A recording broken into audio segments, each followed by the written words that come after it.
안녕하세요. 렘넌트 공동체 일국장 이승재 장로입니다. 올해 제2회 격대교육 세미나의 오늘은 마지막 시간입니다. 지난 3주간에 걸쳐 진행된 강의를 통해 후대 살리는 격대교육의 이유와 누가 바로 그 주체가 되어야 하는지 시청하신 많은 분들이 깨닫고 확인하는 시간 되셨으리라 믿습니다. 오늘 제3강 마지막 강의는 어떻게 후대를 살릴 수 있는가에 대한 주제로 안치홍 집사님께서 강의해 주시도록 하겠습니다. 강사님을 간단히 소개해드리면 현재 렘넌트 책독 출판사 대표를 맡고 계시고 2017년 창조 초점책이라는 영어 번역을 하시는 등 활발한 복음사역에 쓰임받고 계십니다.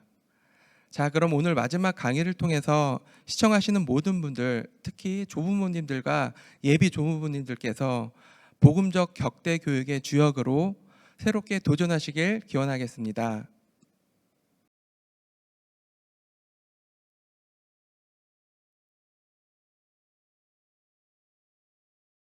안녕하세요. 저는 사랑교회를 섬기고 있는 안지홍 집사입니다. 오늘 이 시간 격대교육 세미나를 위해서 제가 이 자리에 섰고요. 제가 제 자신을 소개를 시켜드려야 되는데 일단 저희가 할 제목은 4차 산업혁명 시대에 저희 후대들을 어떻게 기를지에 대해서 오늘 이야기를 짧게 나눌 생각입니다. 제 소개를 한번 해드리겠습니다. 일단 프로필로 이렇게 소개를 하면은 재미가 없잖아요. 그래서 제가 키워드로 소개를 한번 해볼 건데요. Who am I? 저는 누구인지 제가 키워드로 소개를 한번 해보겠습니다. 저는요 행복한 아빠입니다. 네. 많은 결혼하신 분들 얘기를 들어보면은 결혼하지 마라 막 이렇게 얘기를 많이 하시는데 저는 되게 행복한 결혼 생활을 하고 있습니다. 물론 이 행복하다는 것이 힘들지 않다는 말은 아니고요. 그렇지만 뭔가 후대를 키우는 것이 참 제 인생에서 큰 하나님의 선물이라는 생각을 가지고 그렇게 후대를 키우고 있습니다. 두 번째가 아빠의 복음 육아인데요. 이거는 제가 올해 5월 달에 출간한 제 책 제목입니다.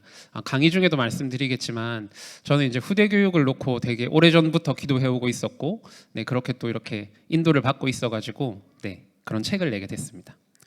13년인데요. 제가 13년 동안 뭘 했냐면 사실은 영어를 가르쳤습니다. 근데 영어를 지금도 가르치고 있고요.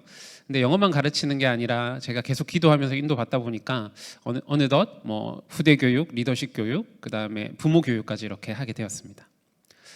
숫자 100은 제가 1년에 한 100권 정도의 책을 읽거든요. 제가 가능하면 보고만 해서 책을 읽으면서 후대들과 이렇게 나누려고 이렇게 열심히 책을 읽고 있는 중입니다. 그리고 1296 저거는 뭘까요? 뭐가 제가 하고 있는 건데 제 사실은 원래 책보다 저는 미디어를 좋아해가지고 저건 제가 이때까지 본 영화 숫자입니다. 네, 1296편을 봤더라고요. 일일이 센 건 아니고 왓챠피디안가라는 앱을 깔면은 제가 이제 봤던 영화들을 평점을 매길 수가 있어요. 그러면서 카운트를 해주는데 지금 기억나는 것만 세어보니까 한 1296개 정도 봤더라고요. 그리고 저는 출판사 대표입니다. 크진 않지만 작은 출판사를 통해서 후대들에게 복음 교육을 할 수 있는 그런 출판사를 운영하고 있습니다. 그리고 마지막으로 저는 부모 교육을 하고 있습니다. 이 얘기는 이제 자세히 얘기를 드리겠습니다. 자, 일단 4차 산업혁명 시대에 저희가 왜 이렇게 아이들을 복음 안에서 잘 키워야 되는지에 대해서 말씀드리겠습니다. 넘어가죠. 네. 여러분은 자녀가 어떤 직업을 가지시기를 원하시나요? 대답을 해주시면 몇 분 안 계시지만 어떤 직업? 네, 대답은 안 하시지만 마음속에 있죠. 좋은 대학 가서 변호사나 뭐 약사나 의사나 뭐 이런 게 가지는 게 좋잖아요, 솔직히. 자, 근데 지금 4차 산업혁명 시대에는 이 직업들이 조금 변할 거라고 하네요. 자, 첫 번째 보니까 금융하면은 저희가 돈을 가장 많이 버는 직업이잖아요. 그리고 금융에서 제일 앞서 나가는 그룹이 목사님도 얘기하셨는데 월스트리트입니다. 하버드 대학생들이 70%가 월스트리트에 간다고 얘기를 하셨잖아요. 그만큼 이제 인재들이 많이 몰리는 곳인데 이 월스트리트에서 인공지능 투자 프로그램을 이렇게 만들었어요. 만들었더니 기존에 있던 그 인재들보다 일을 더 잘하는 겁니다. 그래서 실제로 한 회사에서는 600명의 직원이 잘렸어요. 그러니까 하버드나 이런 명문대를 졸업해가지고 그런 좋은 월스트리트 투자 회사에 들어간 사람들이 잘렸습니다. 그리고 우리가 또 변호사를 많이 얘기하잖아요. 근데 지금 인공지능 변호사가 벌써 들어왔어요. 그리고 심지어 인공지능 판사가 있고 미국에서는 인공지능 판사가 시범적으로 이렇게 그 죄인을 이렇게 형량을 내렸는데 변호사들이 그걸 전부 다 일리가 있다라고 인정을 했고요. 그리고 많은 그런 변화들이 법률 쪽에서도 일어나고 있습니다. 이제 변호사들도 아마 좀 더 줄지 않을까 이런 얘기들이 오가고 있죠. 얼마 전은 아니죠. 스카이캐슬이라는 그 드라마 보셨나요? 스카이캐슬 보시면 이제 거기 나오는 모든 학부모들이 보내고 싶은 데가 있잖아요. 거기가 바로 서울의대였죠. 서울의대를 가서 이제 의사가 되면은 완전 인생이 확 바뀌잖아요. 그래서 그렇게 했는데 지금 알고 봤더니 인공지능 의사가 35%가 의사의 35%를 인공지능 의사가 대처할 거다라는 얘기가 나오고 있습니다. 실제로 순천향대학교에서는 인공지능 의사 왓슨이 들어왔습니다. 들어와서 의사들과 지금 협업을 하고 있어요. 그래서 암 진단을 하는데 사람이 하는 것보다 인공지능이 하는 것이 조금 더 이렇게 정확도가 높다라는 얘기도 들리고 있습니다. 그리고 교사도 정말 안정적인 직업인데 우리나라에서 얘기한 겁니다. AI 교사를 5,000명 양성하겠다라는 얘기가 나오고 있죠. 그리고 특히 이게 코로나로 가서 더 빨라지게 됐습니다. 지금 다 비대면 교육을 하잖아요. 제가 이제 현장에서 아이들을 가르치고 있는데 원래는 중학교, 고등학교 학생들이 온라인 클래스 수업을 거의 잘 안 들어요. 네, 현실이요. 그러니까 뭐 학교에서는 이거를 뭐 양방향으로 하고 실시간으로 하고 애를 쓰고 있는데 제가 이제 가르치는 아이들 얘기를 들어보고 제가 가서 직접 보면은 이제 그 틀어만 놔요. 그 강의를 틀어만 놓고 딴 거 하죠. 딴 공부하고 그렇게 됩니다. 자, 한국 교육의 현실에 대해서 제가 조금 말씀을 드릴 텐데요. 여러분 학교 지금 어떨 것 같으세요? 학교의 아이들이 우리 어른들이 혹은 할아버지 할머니들이 부모님들이 공부할 때랑 비슷할까요? 학교 환경이? 제가 사진을 하나 보여드릴게요. 이 사진에 보시면 지금 엎드려 자는 아이들이 보이시죠?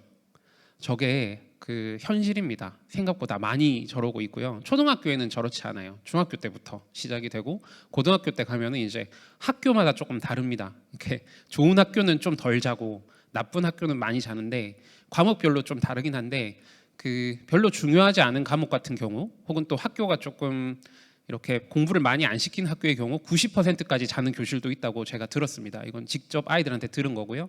그리고 제가 이제 특강을 다니기도 해요. 그 일반 학교나 이런 뭐라 그러지? 그 특수한 학교에 특강을 가기도 하는데 얼마 전에 갔던 학교에서도 아이들이 정말 통제가 안 되더라고요. 이게 담임 선생님이 청소하라고 하는데 그 분위기를 말씀드릴게요. 교실에 아이들이 이렇게 있고 청소 시간이에요. 근데 청소하는 사람은 3명밖에 없고 담임 선생님이 와서 청소해 하는데 계속 3명만 청소하고 있어요. 그리고 담임 선생님은 야 너희 청소 안 하면 별점 줄 거야 하는데 아이들은 들은 채 만취하고 뭐 노트북 꺼내서 게임하는 친구들도 있고요. 예, 그렇더라고요. 예. 지금 교육의 현실이 그렇습니다. 공교육에 모든 걸 맡기기만 한다면 저희는 약간 조금 이 후대 교육을 약간 잘 못 따라가지 않을까, 저는 그 생각이 요즘 많이 들었습니다. 다음 영상 보시면은 지금 우리나라 정부가 정시를 확대하기로 했어요. 여러분 아시죠? 여기 파란 글씨로 된 거 보면 서울 소재 16개 대학 정시 비중이 40% 이상 늘어난다. 정시 비중을 늘리는 이유는 공정성 때문인데요. 공정한 거는 좋다고 생각합니다. 그런데 지금 이게 이 요즘의 시대에 맞을지는 저는 약간 의문이 들더라고요. 이 사진을 보시면 이 사진이 뭐냐면 사람이 엄청 버글버글하죠. 여기가 어디냐면 중국의 그 취업 박람회 장소입니다. 정말 엄청나게 많은, 중국의 해마다 엄청나게 많은 수의 대학생들이 나오고 있어요. 그리고 중국에서만 취업을 하는 게 아니라 글로벌로 세계적으로 막 이렇게 나가고 있어서 지금 대학에서 졸업하는 사람들을 다 취업을 시킬 수 있을지도 알 수 없는, 그 취업의 경쟁이 갈수록 더 심해지는 거죠. 근데 일본은, 옆나라 일본은 어떻게 하냐면 우리는 정시, 즉 수능을 40% 늘리는데 옆나라 일본은 수능 시험에 해당되는 센터 시험이라는 걸 폐지시켰습니다. 올해부터. 그래서 일본은 이제 대학 갈 때 수능 시험 같은 걸 치지 않고 갑니다. 다른 시험을 치죠. 새로운 사실을 어떻게 바라보는가? 보시면 여기 돈이 나오죠. 이게 어떤 돈인지 혹시 아시나요? 이게 일본의 10,000엔짜리인데요. 여기 그림이 돼 있는 사람이 누구냐면 1,000엔짜리예요. 1,000엔짜리. 우리나라 돈으로 10,000원이고요. 후쿠자와 유키치라는 사람입니다. 이 사람이 책을 지었어요. 어떤 책을 지었냐면 서양 사정, 서양의 사정을 내가 보고 왔다. 즉 이제 외국에 나갔다가 한번 구경을 하고 온 거죠. 그러고 나서 외국은 지금 이렇더라. 우리나라는 지금 이러면 안 된다. 빨리 외국을 배워야 된다. 이 책을 적었어요. 그 책을 적었는데 이 책이 몇 권 팔렸냐면 100만 부 팔렸습니다. 당시에 엄청 옛날이거든요. 1800년대. 예, 출판이 그렇게 활발하지 않은 시대에 100만 부 팔렸습니다. 그러고 난 다음에 이제 일본이 강해지기 위해서는 우리가 배워야 된다 해서 학문의 권장이라는 책을 적었는데요. 이 책은 340만 부 팔렸습니다. 340만 부. 자, 그리고 그 옆에 계시는 분은 교과서에서 아마 보셨을지도 모르는데 유길준이라는 분입니다. 이분이 서유견문록이라는 책을 지었어요. 이 책이 어떤 책이냐면 저도 역사 시간에 배웠던 기억이 살짝 나는데 이분도 미국인가 갔다 오고 나서 이 서유견문록을 지었습니다. 지금 외국은 이렇더라. 이 책은 몇 부 팔렸을까요? 아까 그 일본에서는 그런 책이 한 100만 부, 340만 부 팔렸잖아요. 조선에서는 한 권도 안 팔렸습니다. 왜냐면은 조정 그 당시에는 왕이죠. 왕이 명령을 내려서 야, 이런 책은 나쁜 책이니까 금서다. 이 책 보는 사람은 감옥에 가두겠다. 이래가지고 책을 안 읽혔죠. 그러고 나서 우리나라는 그 뭐죠? 흥선대원군이 뭘 했잖아요. 그거 까먹었네. 척화비 세우고 이렇게 세국 정책을 펼쳤죠. 그러고 난 다음에 결과는 여러분이 잘 아십니다. 우리 일본은 강해지고 근대화가 되었고 우리는 계속된 문제 속에 빠져가지고 일본의 식민지가 돼서 38년 동안 고통을 당했었습니다. 저희 국민들이.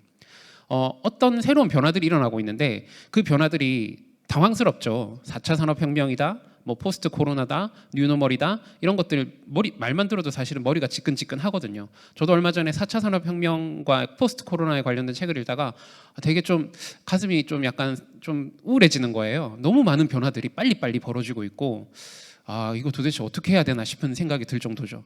이게 외면을 할 수도 있는데 외면을 하게 되면 저희뿐만 아니라 저희 후대들도 이 타격을 받게 되지 않을까, 저는 그런 생각을 한번 해봤습니다. 자, 그래서 저희는 무엇을 어떻게 해야 할까요? 사진에 보시는 표는요, 1989년에 그 세계 기업의 순위입니다. 시가총액, 즉 기업의 돈이 제일 많은 기업 순위죠.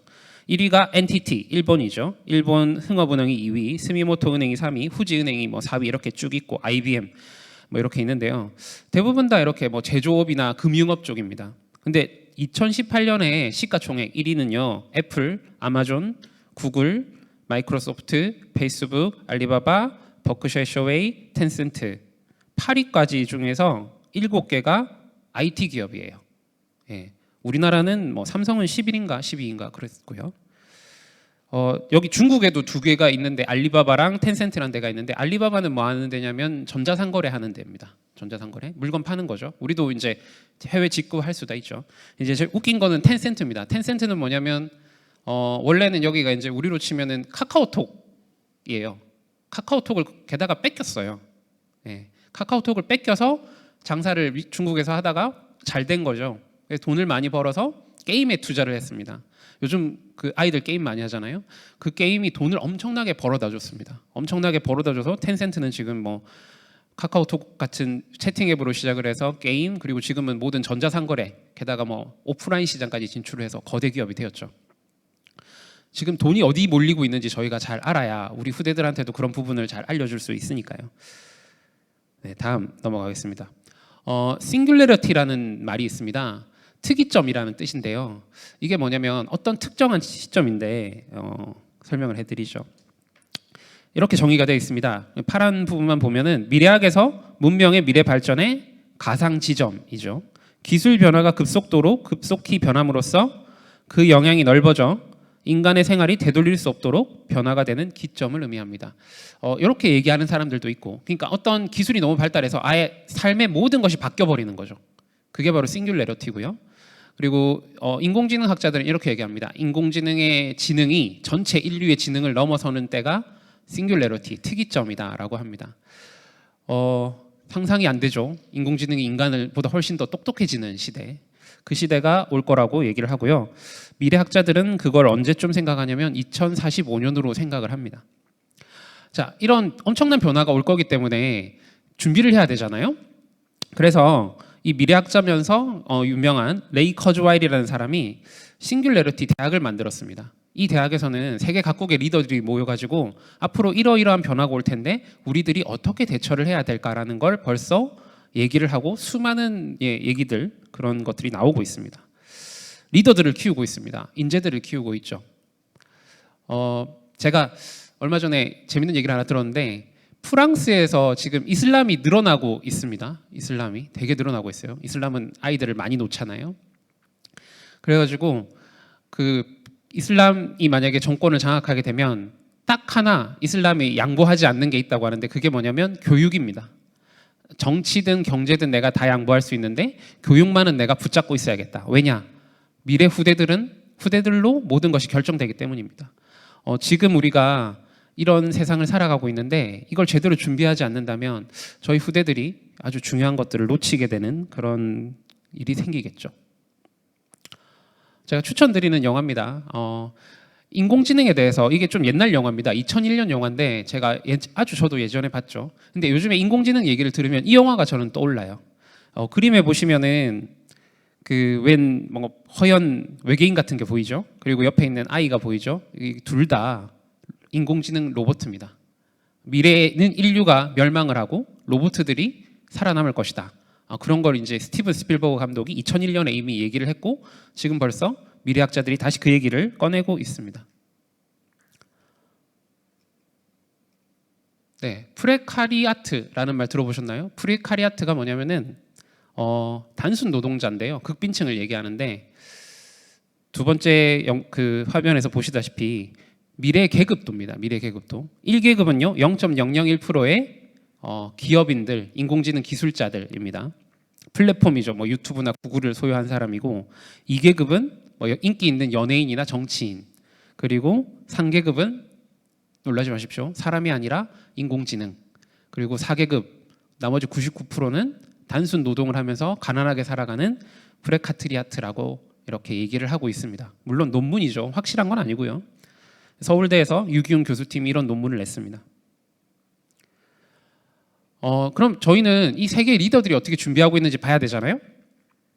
자, 보시면 에드 아스트라인데요. 이게 뭐냐면 얼마 전에 영화 제목이었는데 사실은 여러분 혹시 테슬라라고 아시나요? 테슬라? 네. 앨런 머스크라고 이 사람이 테슬라를 만든 사람이고 지금 스페이스 X라 그래가지고 우주로 여행하는 우주 비행선을 만들고 있습니다. 이 사람이 거의 천재죠. 이 사람이 자기 아이들을 학교에 보내지 않고 자기가 학교를 만들었습니다. 그게 에드 아스트라입니다. 제일 중요한 거 한 가지만 찝자면은요. 학년 구분과 과목 구분 없이 교육을 하고 있습니다. 이 교육이 사실은 학년 구분과 과목 구분 없는 교육은 예전부터 있었어요. 그리스 시대부터. 예, 그렇게 있었고 또 외전의 귀족들, 영국이나 유럽의 귀족들은 아이들을 학교에 보낸 게 아니라 가정교사를 둬가지고 집에서 이렇게 홈스쿨링을 했었습니다. 그런 교육들도 요것과 약간 비슷하죠. 이 에드 아스트라에서 무엇을 배우나 했더니요. 수업이 되게 재밌는데요. 화염 방사기가 탑재된 로봇을 만들어서 싸움을 시킵니다. 로봇을 만들어가지고 아이들이요.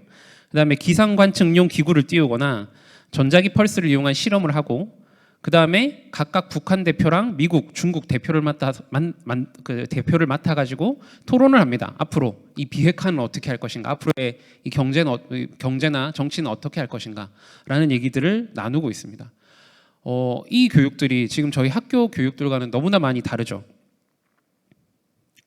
그래서 제가 에이트라는 책과 칼비태 교육법이라는 책을 가지고 이 부분들을 저희 후세들을 랩넌트들을 키울 수 있는 그런 얘기들을 조금 해드리겠습니다.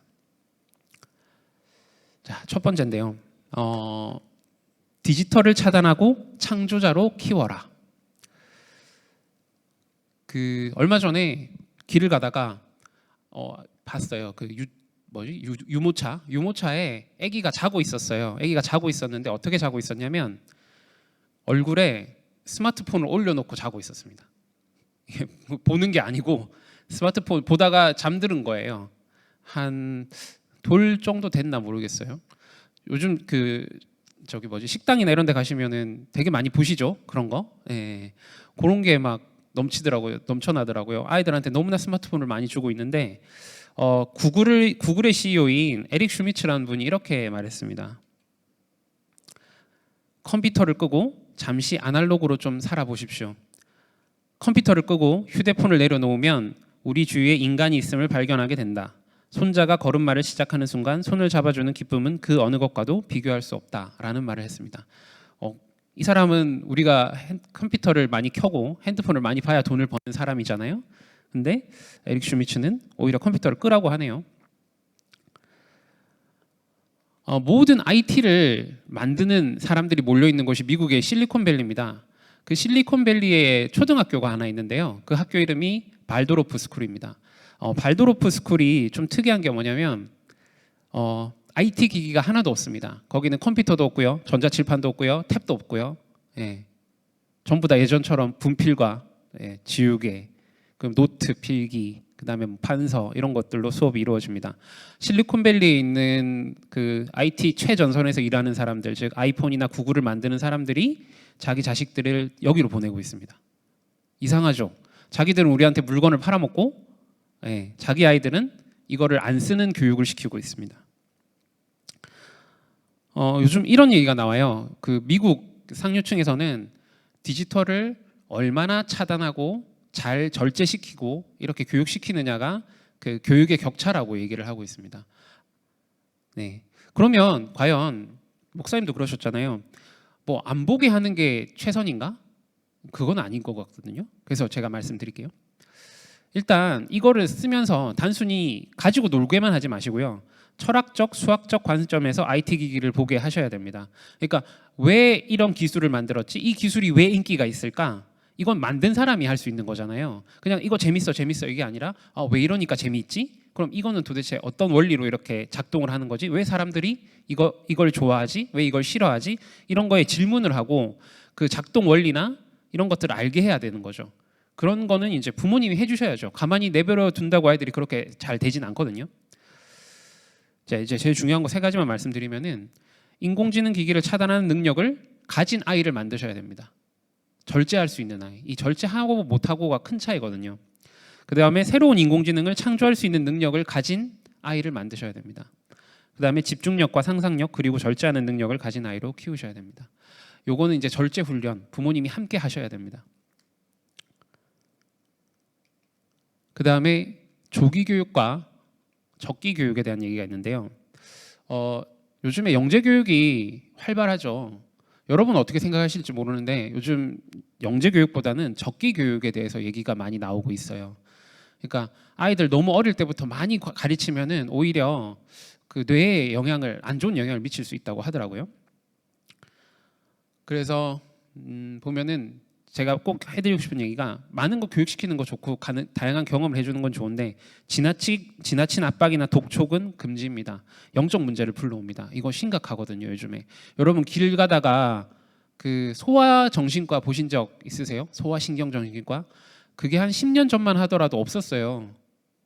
거의 뭐 길에서 많이 못 봤거든요. 근데 요즘에는 뭐 아이 정서연구소, 마음연구소, 심리연구소, 신경정신과가 길에서 보기가 너무 쉽습니다.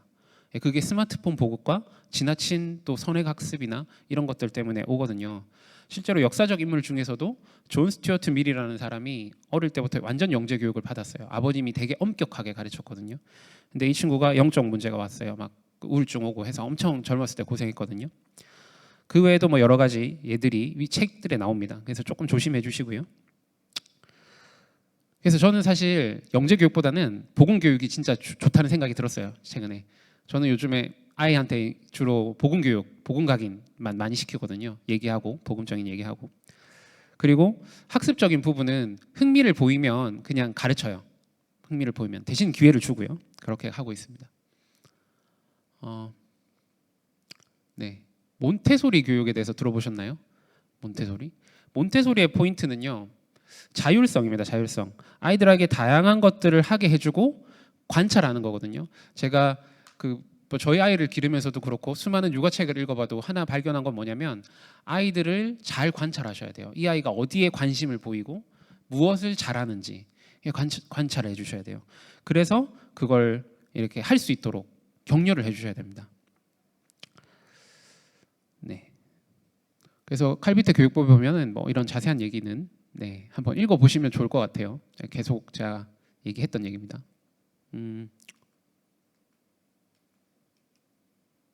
제가 이분 얘기를 꼭 해드리고 싶어요. 이분이 누구냐면 배상민 교수님이신데요. 카이스트 대학의 산업디자인학과 교수님이십니다. 이분은 부모님이 군인이셨어요. 군인이셔가지고 아빠가 군인이셨는데 어릴 때부터 그 춤을 좋아하셨대요. 춤을 좋아해서 이제 댄서가 되고 싶었답니다. 발레리노가 되고 싶었는데 군인 집안에서는 그게 말이 안 되잖아요. 그래가지고 못 하겠어요. 못 하겠는데 어떻게 해가지고 사진을 그럼 나는 전공하고 싶다. 그래서 미국에 있는 파슨스라는 대학에 사진 전공으로 들어갑니다. 근데 사진 전공으로 들어갔다가 이분이 사진보다는 나는 뭔가 만드는 게 좋은데 라는 걸 깨달았습니다. 근데 이걸 깨달았던 그 계기가 있는데요. 그게 뭐냐면 처음에는 댄스, 사진으로 갔다가 과학상자로 갑니다. 여러분 혹시 과학상자 뭔지 아세요? 그 초등학교 때 보면 옛날에 지금도 있는지 모르겠어요. 과학상자라 그래가지고 이렇게 막 여러 가지 재료들이 있어가지고 그걸 가지고 뭘 만드는 걸 했었어요. 아이들이, 초등학생들이. 그래서 이 배상민 교수님이 자기가 어릴 때부터 생각해보니까 이 과학상자 만드는 게 너무 좋았대요. 뭘 만들고 분해하고 이런 것들이. 그래가지고 이분이 전공을 디자인으로 바꾸셨어요. 디자인으로 바꿨는데 세계적인 뭐 디자인 그런 대회에서 우승하고 엄청나게 유명한 디자이너가 됩니다. 심지어 이제 그 아주 유명한 그 디자인 스쿨 파슨스가 되게 디자인으로 유명하거든요. 미술이랑. 거기서 최연소 교수가 됩니다. 한국인으로 최연소가 아니라 그냥 그 대학에서 미국인 다 포함해서 최연소 교수가 되고 또 기도하시다가 카이스트로 와서 지금은 이제 많은 사람을 돕는 나눔 디자인이란 걸 하고 있습니다. 이런 분들 얘기를 아이들과 좀 나눠주시고 보여주시면서 하면 좋을 것 같아요. 그리고 목사님이 예전에 말씀하신 것처럼 아이들을 저희들의 기준으로 이렇게 좀 너무 가두지 않았으면 좋겠어요. 아이들이 당장 뭔가 달란트를 발견해야 되는 게 아니거든요. 시도하고 하다 보면 다른 거에 또 더 꽂힐 수도 있고요. 그러다가 개발될 수도 있고요. 뭐 저만 봐도 뭐 영어를 가르치다가 지금은 이렇게 다른 것도 많이 하잖아요. 지금은 그런 세대입니다. 요즘은 그걸 엔잡러라고 부릅니다. 그래서 아이들이 많은 시도를 할 수 있도록 도와주십시오. 자, 저거는 하나님이라는 글자입니다. 히브리어로. 그래서 이제 태영아부도 있으니까 아주 어릴 때부터 단어를 가르치면 좋은데요. 이건 글자를 보여주라는 게 아니라 이 단어의 뜻을 설명해 주는 겁니다. 저 같으면은 저는 이제 맨 처음부터 하나님이라는 단어를 아이한테 태 속에 있을 때부터 가르쳤고요. 성경을 읽어주고 뭐 그렇게 했었습니다. 칼비트 교육법에서 가장 중요한 것은 아주 어린아이라도 유아어를 쓰지 않고 어른들이 쓰는 언어로 말을 걸어주는 겁니다. 뭐 응가 뭐 이런 게 아니라 뭐죠 맘마 이런 게 아니라 밥 이렇게 얘기하고 가능하면 정확한 어휘로 얘기를 해주는 게 좋습니다. 저 같은 경우도 지금 이제 저희 딸이 5살인데 자꾸 질문을 하거든요, 여러 가지. 그러면 가능하면 과학적으로 논리적으로 설명을 해줍니다. 같이 찾아보기도 하고요. 네, 그러면 나머지는 PPT 한번 보시면 될 것 같습니다. 자, 이제 꼭 해주고 싶은 말은 이제 디자인 싱킹인데요. 책에 나오는 내용인데 여러분 디자인의 정의는요 뭔가 예쁘게 만드는 게 아니라 문제를 해결하는 겁니다. 근데 문제를 어떻게 해결하냐면 창의적으로 이렇게 해결하는 거죠. 그래서 이 디자인 싱킹을 가르치면은 스스로 생각하고 뭔가 행동하는 사람으로 키울 수가 있는데요. 제가 말씀드릴게요. 자, 첫 번째는 공감입니다. 관찰, 대화, 경험 이렇게 얘기하면 모르시죠? 제가 유 목사님을 빗대서 말씀드릴게요. 유 목사님이 공감을 하셨습니다. 뭐에 공감을 했냐면 교회가 이대로는 안 된다. 왜 교회가 이렇게 무능하고 전도가 안 되냐라는 공감을 하셨죠. 그래서 교회 속으로 들어갑니다. 그 교회를 관찰한 거죠. 그러니까 중직자들이나 그 교회를 관찰한 거고 그리고 그 사람들과 대화를 나눠본 거죠. 그러고 나서 교회 생활에 경험을 했습니다. 자, 그러고 난 다음에 뭐 해야 되냐면은 문제 정의를 해야 됩니다. 그럼 교회의 문제는 무엇인가라고 정의를 하면 이렇게 답이 나옵니다. 복음이 없어서 그렇다. 전도를 몰라서 그렇다. 그러면 문제가 정확하게 재정의가 됩니다. 그러면 이제 문제를 해결하기 위해서 아이디어를 찾아야죠. 그래서 목사님께서는 전도에 관련된 책은 다 찾아서 읽어봤다고 하시더라고요. 그리고 전국에 있는 큰 교회를 다 가보셨다고 하더라고요. 이게 새로운 아이디어를 내기 위한 거죠. 자, 그럼 아이디어가 나왔으면 그걸 실행해야 되죠. 그래서 목사님께서는 바깥에서 현장 전도도 하시고 무당촌도 가시고 다락방도 만드셨죠. 그것이 실행이 되면서 시험과 검증과 피드백이 일어납니다. 그러면은 다락방이 된 거죠. 이게 디자인 싱킹입니다. 디자인 싱킹이라는 거는 뭔가 새로운 게 아니라 우리가 창의적으로 문제를 해결하기 위해서 배워야 되는 툴이고요. 이거를 배우지 않아도 하는 사람들이 있습니다. 유 목사님 같은 경우가 그런 경우죠. 저도 제 삶을 돌아봤더니 디자인 싱킹을 하고 있었더라고요. 제 후대 교육, 저게 제 책입니다. 저는요, 먼저 공감을 했습니다. 뭘 공감을 했냐면 교회 아이들이 왜 대학생이 되면서 떠나갈까? 이 공감을 했습니다. 왜냐하면은 제가 떠났었어요. 제가 20살 딱 되자마자 교회를 관뒀고요. 그리고 한 10년 정도 방황을 하다가 이제 교회로 돌아왔는데 복음 만나서 돌아왔는데 보니까 저랑 비슷하게 아이들도 꽤 떠나는 거예요. 근데 왜 떠날까 궁금했죠. 그래서 아이들을 관찰했습니다. 교사가 되어가지고 주일학교 교사가 돼서 대화도 해보고 아이들과 같이 시간을 보냈죠. 밥 먹고 같이 얘기하고 산책하고 주중에 만나고 이렇게 얘기를 하고 두 번째로 저는 이제 문제를 정의를 했습니다. 재정의를 했죠. 문제가 뭐냐?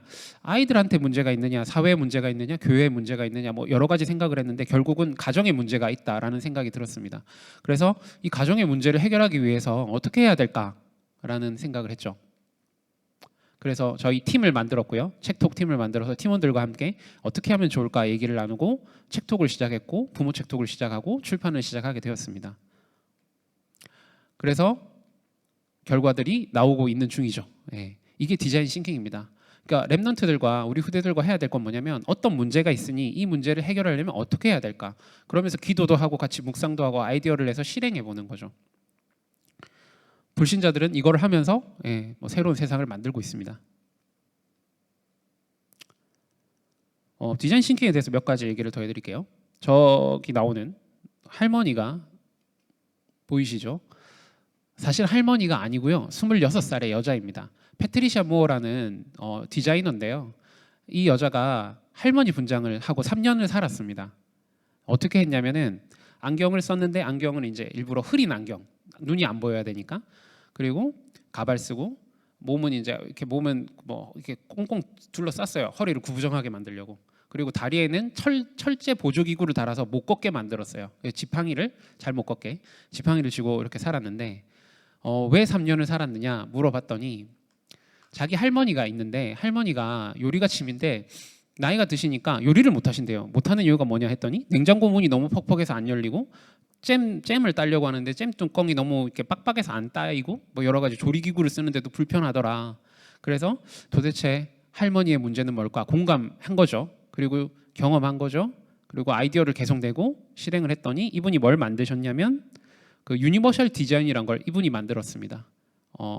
유명한 주방기구 주부님들은 아실지 모르는데 옥스라고 있어요. 옥스라는 주방기구가 있고요. 우리가 흔히 쓰는 왜 버스에 보면은 휠체어가 탈 수 있도록 이렇게 올라가는 버스 있죠. 저상버스 그런 거에서부터 뭐 계량컵 같은 게 있잖아요. 우리가 뭐 요리하다 보면 계량컵을 쓰는데 이 계량컵에 보면 눈금이 있잖아요. 근데 만약에 물을 따랐는데 눈금을 보려면 어떻게 해야 돼요? 구부려야 되잖아요. 근데 할머니들은 구부릴 수 없잖아요. 예. 이렇게 막 들고 보기도 힘들고 그래가지고 물을 따르면 위에서부터 이렇게 볼 수 있도록 그 측정 범위를 하는 것까지 만들었어요. 그래서 이분이 만든 디자인이 전 세계적으로 인기를 끌고 있죠. 저희도 이미 많은 걸 쓰고 있습니다. 생각보다. 그 다음에 MRI인데요. 여러분 MRI 한번 검사 받아 보셨나요?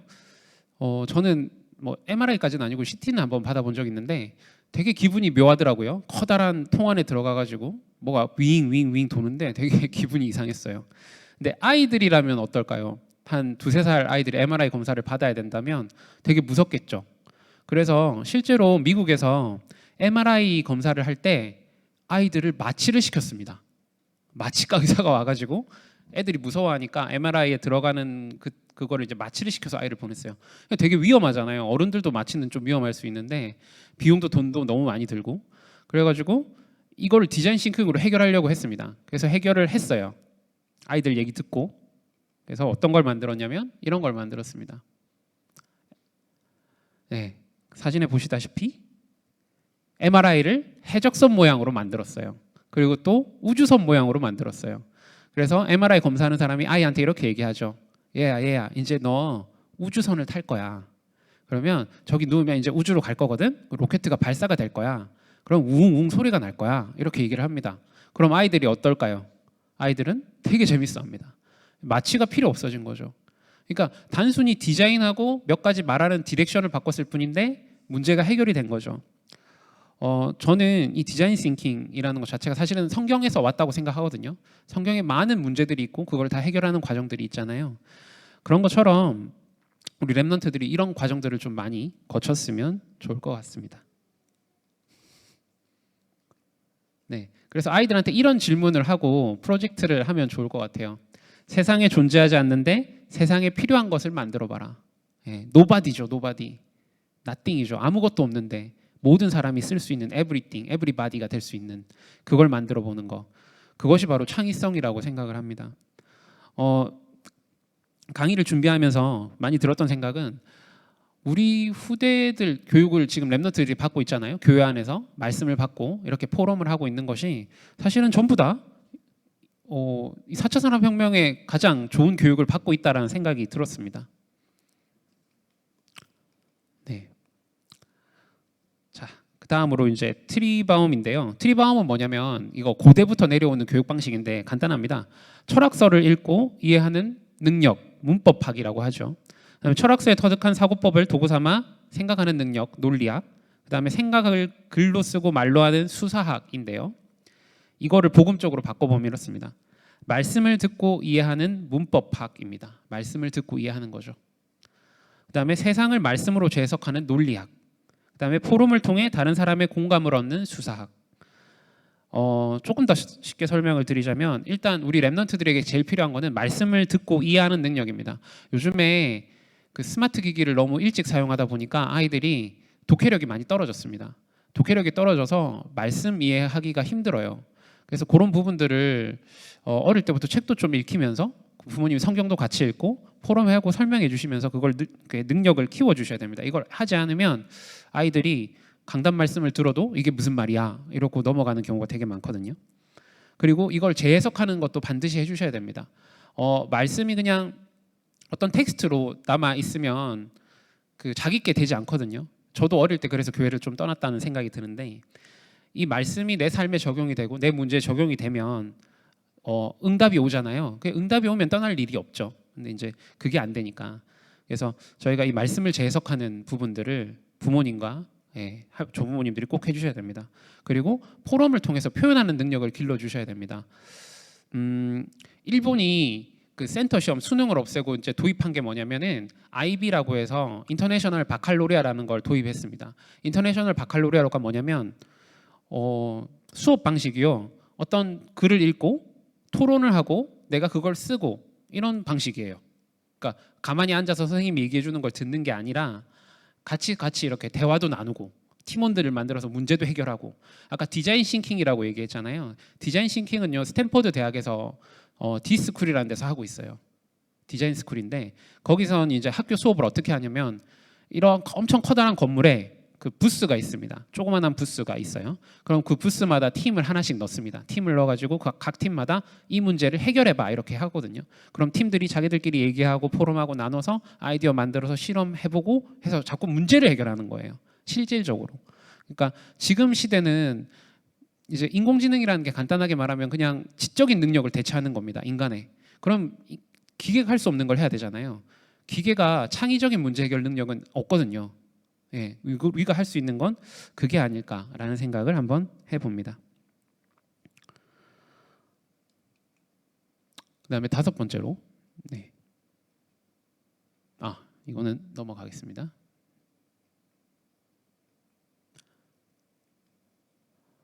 문화 인류학적 여행인데요. 그 미네르바 스쿨이라는 데가 있습니다. 여기는 어떤 데냐면 어떤 기업에서 벤처 기업에서 만든 학교인데요. 학교 건물이 없어요. 학교 건물이 없고 그냥 기숙사만 있어요. 기숙사만. 그것도 뭐 계약한 거겠죠. 그래서 여기는 어떻게 하냐면 6개 도시에 그 학교가 있는데 기숙사가 있는데 아이들이 6개월씩 7개 나라에서 삽니다. 7개 나라에서 살면서 이렇게 교육을 받고요. 그럼 교육은 어떻게 받냐면 온라인으로 받습니다. 코로나 일어나기 이미 전부터 온라인 수업을 했어요. 여기서는 온라인으로 수업을 하고 하는데 여기 학교에 들어가기가 하버드 들어가기보다 어렵습니다. 경쟁률이. 그리고 여기를 졸업하면 대부분 다 좋은 곳에 취업이 돼요. 왜냐하면은 여기는 이렇게 토론 수업도 하고 그리고 문제 해결 프로젝트 수업도 하고 그다음에 기업이랑 연결해가지고 실제로 아이들이 가서 인턴십도 하고 이런 식으로 하거든요. 근데 이 학교에 들어가려면 어떻게 해야 되느냐? 이 학교에 들어가려면 2가지만 하면 됩니다. 수능도 칠 필요 없고요. 뭐 영어 시험도 필요 없고요. 딱 2가지. 인터뷰. 실시간으로 그 면담 해가지고 얘기하고 그다음에 영어로 에세이 써서 가면 됩니다. 그러니까 이렇게 지금 대학을 받아주는 대학들이 늘어나고 있거든요. 그래서 지금 저희들이 이런 부분들에 대해서 좀 생각을 해봐야 됩니다. 저 대학이 되게 좋고 인재들을 기르긴 하는데 내용을 보니까 수업 내용을 보니까 그냥 창세기 3, 6, 11이에요. 세상 대학은 어쩔 수 없잖아요. 그래서 저희들도 좀 이런 부분들을 대비를 하고 이런 대학을 넘어설 수 있는 학교를 만들면 참 좋겠다라는 생각을 한번 미네르바 대학을 보면서 해봤습니다. 그래서 근데 이 대학이 이제 7개 나라에 있다 그랬잖아요. 이걸 왜 하냐면은 사람이 여행을 해봐야 크거든요. 그래서 칼비테도 그 넉넉하진 않았지만 아들을 데리고 항상 여행을 많이 다녔대요. 그래서 좀 싸구려 여관에 묵더라도 좋은 음식을 못 먹더라도 여행을 가서 아이에게 많은 걸 보여줬다고 합니다. 그리고 영국의 귀족들은요 그랜드 투어란 걸 했었는데요. 아이들이 이제 대학에 갈 나이쯤 되면은 한 1년 정도 유럽 여행을 시킵니다. 귀족 자제들을 밖으로 내보내요. 왜 그런 속담 있잖아요. 소중한 자식일수록 밖으로 보내라 뭐 이런 거 있잖아요. 이게 그만큼 세상을 보는 시야가 넓어집니다.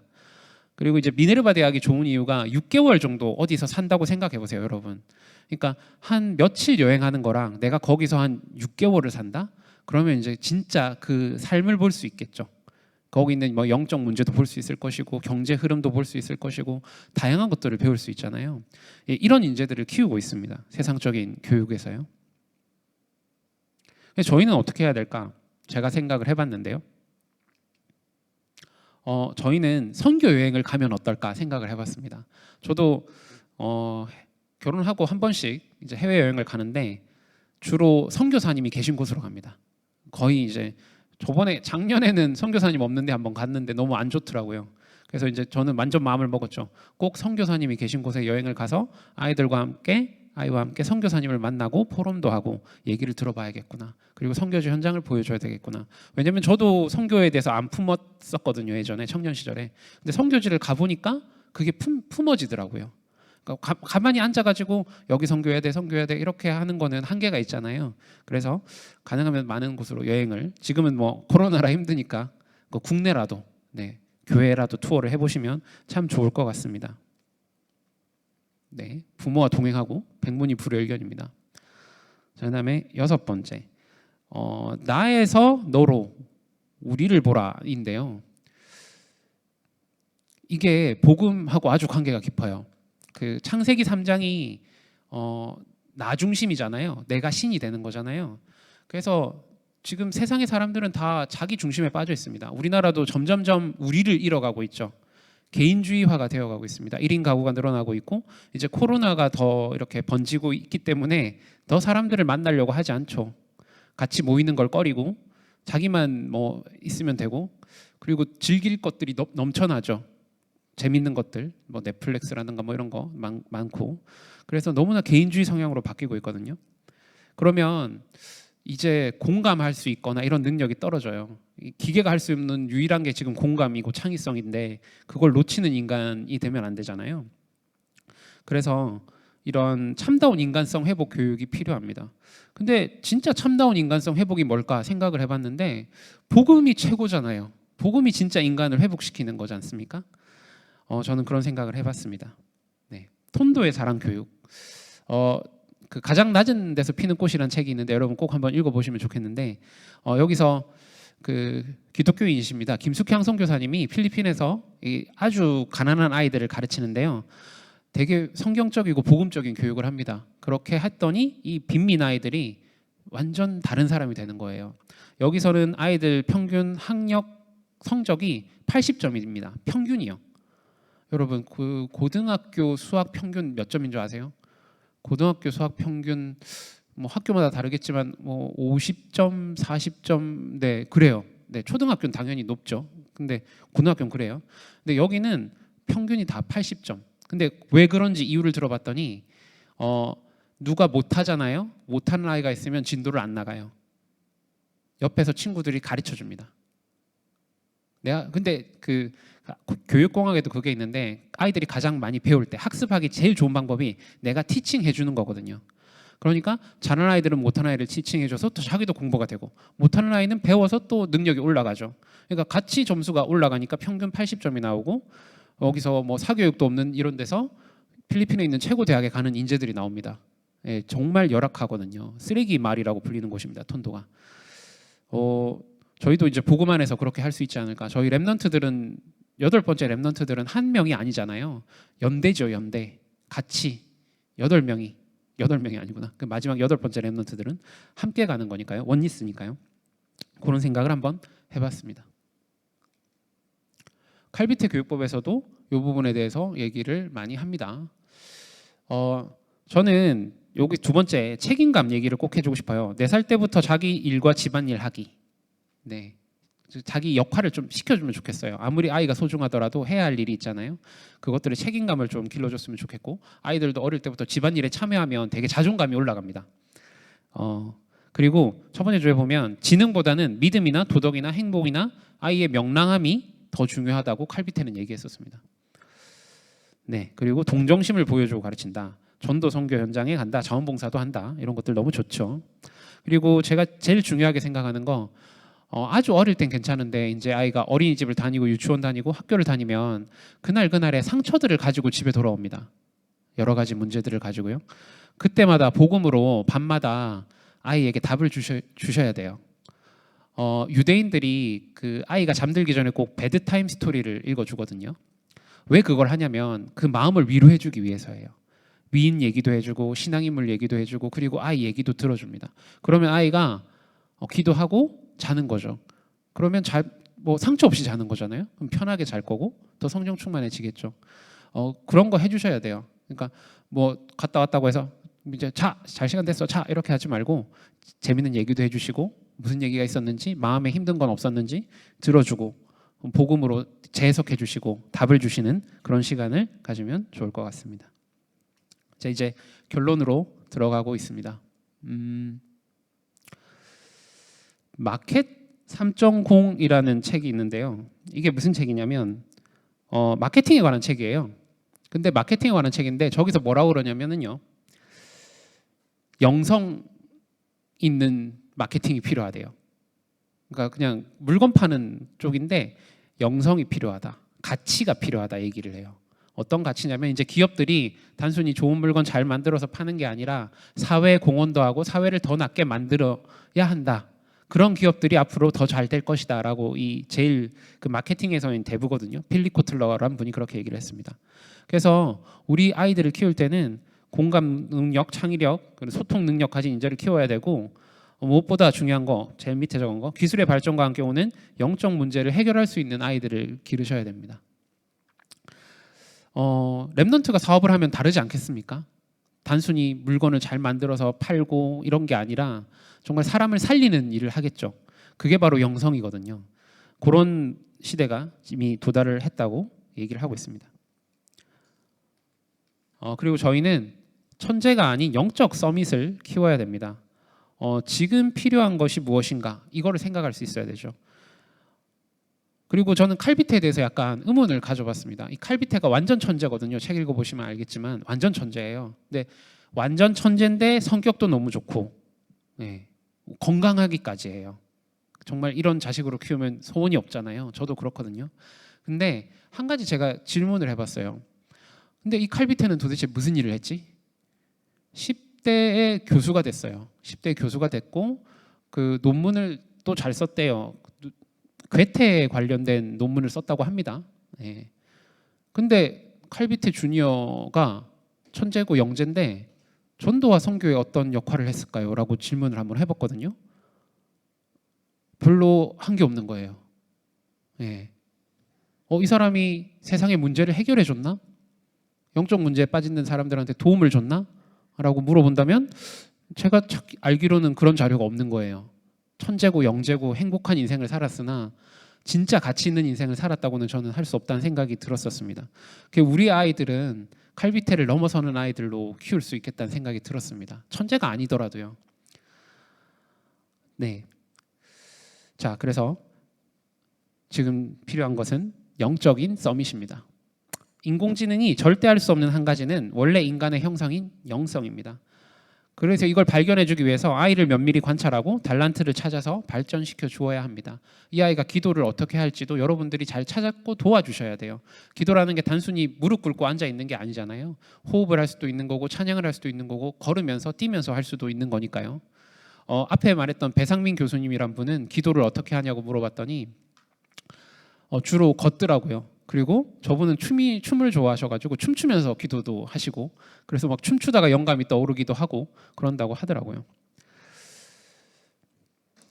네, 이제 거의 끝으로 가고 있네요. 저기 보이는 책들은요 세상에서 아주 유명한 책들입니다. 사피엔스라는 책 들어보셨죠? 이기적 유전자, 그 다음에 칼 세이건의 코스모스, 전부 다 필독서 그리고 뭐 가장 많이 팔린 베스트셀러. 지식인들이 가장 많이 보는 책들이죠. 근데 이 책의 공통점이 뭐냐면 전부 다 하나님을 부정하는 책이라는 겁니다.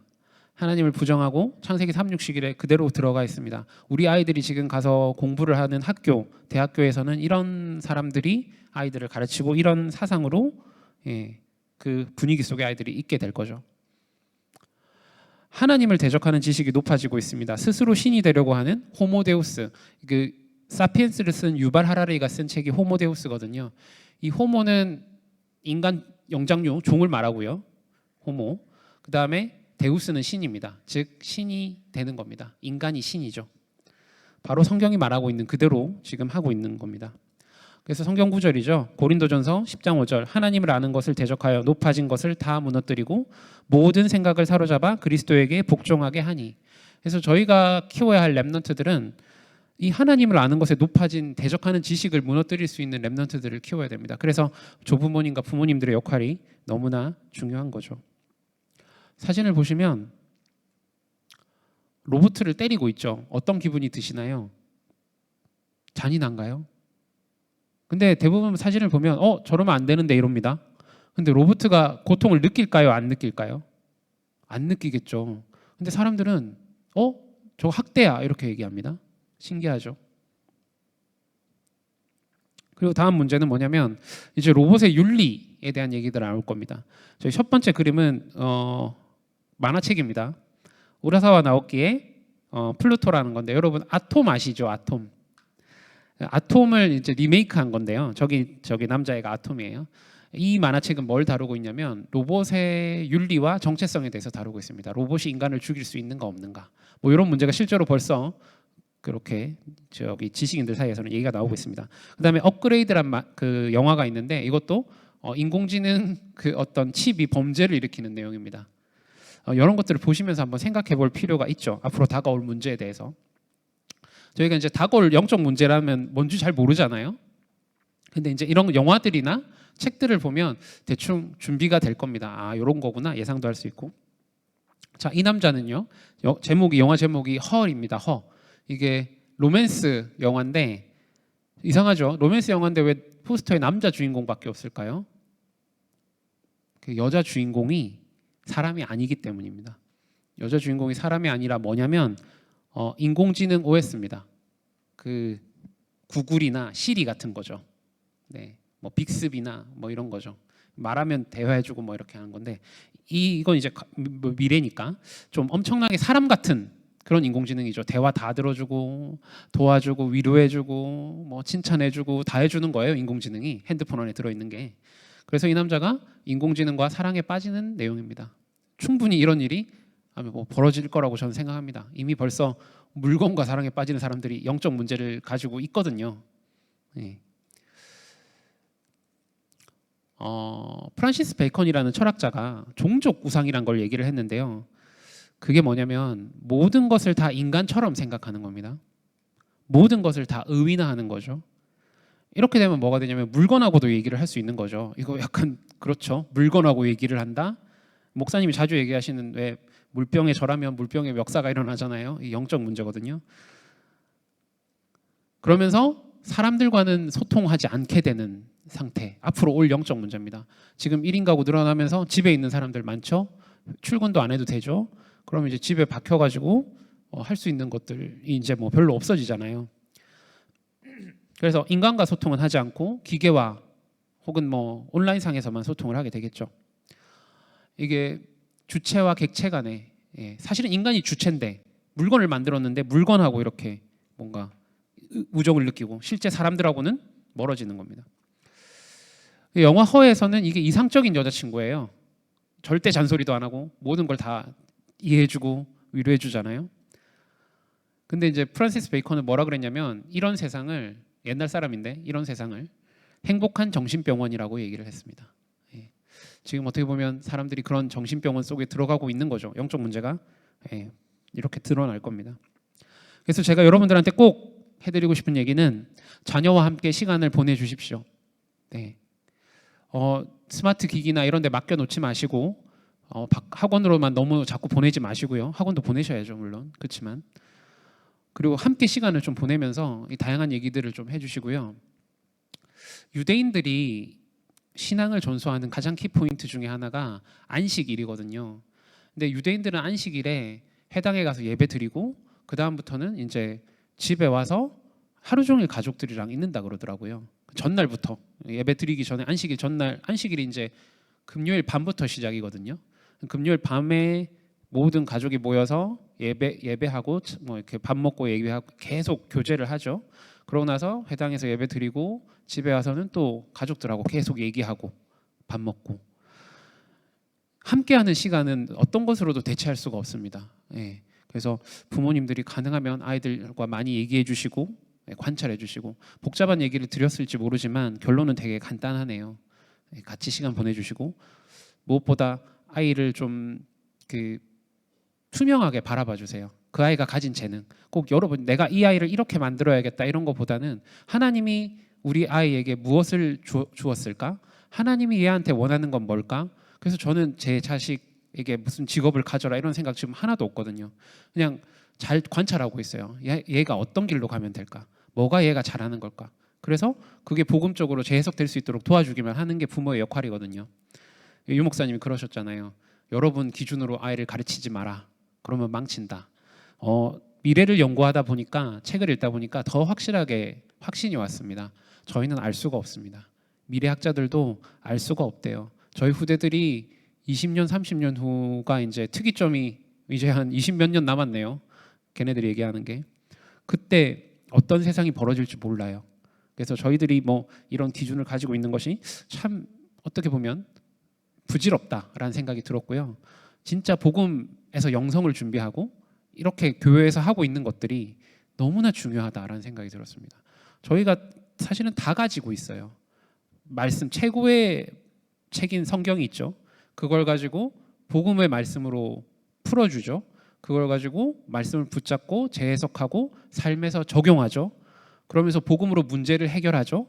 이런 것들이 사실은 최고의 교육입니다. 영성, 인성, 지성을 다 갖출 수 있는 그런 교육이 될 수 있지 않을까 한번 생각을 해봤습니다. AT에 보면 이런 얘기가 나옵니다.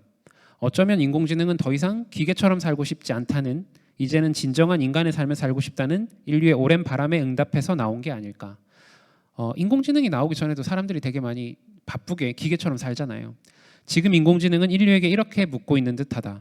지금처럼 나만 아는 삶을 살다가 기계에 대체될 것인가? 아니면 너와 우리까지 아는 삶을 살면서 기계의 주인이 될 것인가? 네. 저는 이렇게 생각합니다. 인공지능 시대의 위기가 원래 인간의 모습을 회복하는 기회가 될 수 있다고 생각합니다. 오히려 위기라고 하지만 더 복음을 전하고 아이들이 전도할 수 있고 뭐 이런 게 될 수 있지 않을까. 진짜 답이 없거든요. 제가 책을 많이 읽으면서 늘 하는 생각인데 어떤 데도 답이 없어요. 만약에 제가 책 속에 답이 있다면 교회를 안 오겠죠. 근데 책 속엔 답이 없어요. 도움이 될 만한 지식들은 있어요. 활용할 수 있고 복음의 도구로 쓸 만한 건 있으나 답이 없다는 생각이 들었습니다. 참고 도서입니다. 네.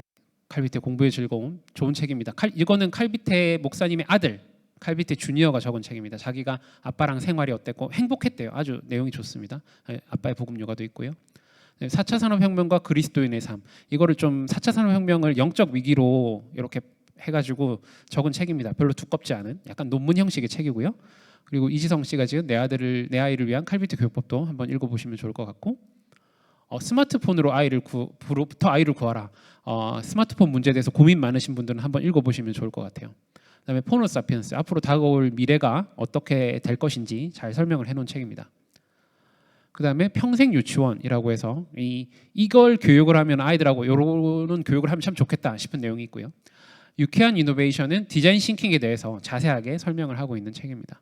그다음에 아까 말씀드린 가장 낮은 데서 피는 꽃, 그다음에 4차 산업혁명을 한 권의 책으로 좀 정리하고 싶다 하시면 저 한 권으로 정리하는 4차 산업혁명, 저 책도 좋습니다. 네, 이제 얘기를 마치겠습니다. 이 시대가 저는 정말 기회라고 생각하거든요. 코로나도 사실은 기회라고 생각해요. 왜냐하면 코로나가 왔으니까 아이들이 학교를 안 가잖아요. 학교를 안 간다는 말은 가정에 있다는 말이고, 가정에 있다는 말은 우리 소나기에 있다는 말이죠. 네, 물론 저희는 피곤하죠.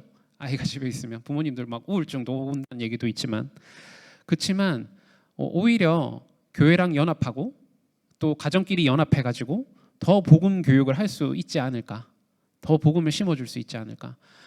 많이 만드셨으면 좋겠어요. 조부모님들도 더 자주 만나고 아이들 지금 학교를 못 가니까요. 그런 것들도 좋을 것 같고, 교회하는 공동체에서 프로그램도 더 만드시고, 그래서 이제 오히려 더 많은 시간을 아이들에게 복음을 전할 수 있는 시간이 될 수 있지 않을까, 그렇게 생각합니다. 긴 이야기 들어주셔서 감사합니다.